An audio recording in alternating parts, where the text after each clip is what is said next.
మనం చేయాల్సింది అయ్యా జగన్ రెడ్డి, నీకు అభ్యర్థులు కూడా దొరకడం లేదు. నువ్వు అభ్యర్థుల పేరు చెప్తే వాళ్ళు పారిపోయే పరిస్థితికి వచ్చారు. ఈ రోజు ఈ సభ నుంచి చెప్తున్నా, నువ్వు గాని మీ పార్టీ గాని ఎన్నికలకు సిద్ధమని మీరు మాట్లాడితే మిమ్మల్ని ఓడించడానికి ప్రజలు సిద్ధం. అవునా కాదా? ఊరూరా మీరందరూ సిద్ధపడాలి. నేను అడుగుతున్నా మళ్ళా ఒకసారి, మేము సిద్ధంగా ఉన్నామంటే గట్టిగా చప్పట్లు కొట్టి చెప్పండి. విశాఖపట్నంలో మీటింగ్ పెడుతున్నాడు, పీలేరు నుంచి మీ మాటలు వినపడాలి.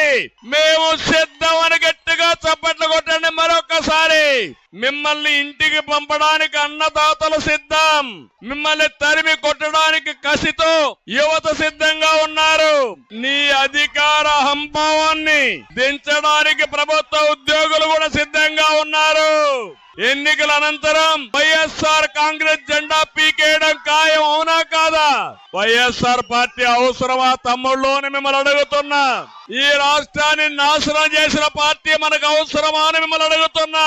అందుకే చెప్తున్నా, వచ్చేది యుద్ధం, ప్రారంభమైంది యుద్ధం. ఈ యుద్ధానికి మేము సిద్ధం. మీరు సిద్ధమా అని అడుగుతున్నా. నేను సవాల్ చేసి చెప్తున్నా, వచ్చే కురుక్షేత్ర ధర్మ యుద్ధానికి మేము సిద్ధంగా ఉన్నాం. గెలుపు తెలుగుదేశం జనసేనదే.